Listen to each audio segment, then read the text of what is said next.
Hey, group leaders. We are so excited to be with you tonight. I'm Callie. And I'm Aaron. And Mike is still out with his sweet little baby, Mason. Thanks for praying for him. He got to come home from the NICU, and we are so excited to hear how his first days or weeks of parenthood are going. I said, Mike, is there anything we can be doing for you? And he said, yes, just send cash. So That's right. Venmo. He is money hungry. We all know if you have kids, they just bleed you dry of money. Yeah, there's a new currency. It's called diapers. Yeah. Okay, back to our programming. Aaron, what is our sermon recap this week? Okay, so this week's sermon was so amazing. It's from the book of Ephesians, and we are headed into chapter 3.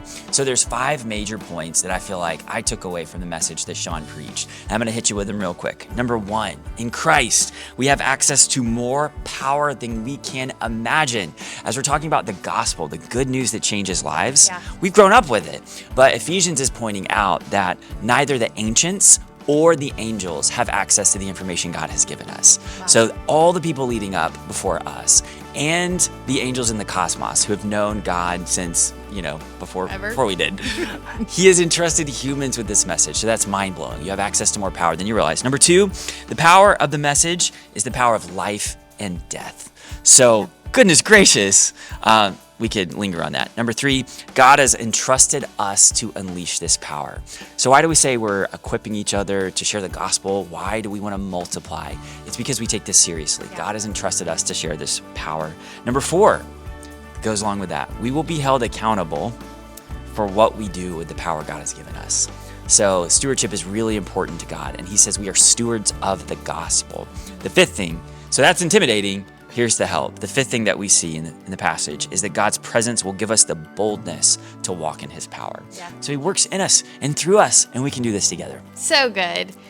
Okay, our culture statement is better together. And you know this. You're sitting in a group watching this video. You know that life is better together. And I'm starting to doubt it. I don't know. Just kidding. You know that groups are a place where life change happens. You get to be in an environment with people who know you and love you and care for you. So you guys, you totally buy into this culture statement, and we are so glad. But it makes me think of the quote, Pastor Stephen says it all the time, if you want to go far, go alone. If you want to go fast, go alone. If you want to go far, go together. And you guys know that. So keep living life together. That's right. We are better together. Yeah. And our ministry win. Aaron, do you want to share our ministry win? Such an awesome ministry win. So I'll try to keep it short. But we've sort of launched this place right behind me called the Spiritual Resource Desk. And our hope is that if a person raises their hand in service, they'll actually stop by and let us know so we can disciple them. Well, no one stopped by in a while. So we've been trying some different things. Yeah, and this week we challenged our leaders in the huddle to pray for that. Who will pray that someone will come forward today? So after the 9 o'clock service, one of our workers, Jerry Rogers, came up to me and said a man came up after the service. He's 20 years old. He goes to Life University. And he said, I want that book that you guys were talking about. And Jerry said, I'll give you the book, but also will you tell me your story? And the guy said, yeah, today in Pastor Stephen's message, he talked about a wall of hostility between us and God, which it's okay to preach big things because those college students can understand. And Jerry said, yeah, I'll give you this book, but the best way to know God is if you build a personal relationship with Him right now. Jerry shared the gospel with them, and standing right there, this guy gave his life to Christ. And here's what was so cool. As Jerry was telling me that story, one of our small group leaders, Alan, was standing right beside, and he said, I was praying for him. This morning in huddle, when you guys challenged us, that's what I was praying for. I want you to know that your prayers make a difference. Yeah. So powerful. Yes. And now, the thing we want you to start talking about is something we are so excited. It's brand new, and it is our baptism class. Hopefully in group, you've been talking about baptism because it's a huge step in our faith journey. And we want you guys to, one, we're better together. And so we want you to be in this together and challenge each other. Ask each other if you've been baptized yet or what is stopping you from doing that. And if you have questions, we would love for you to come to our baptism class on February 25th. Aaron and I will be there at 12:30. And come together, come as a group, and we would love to see you there.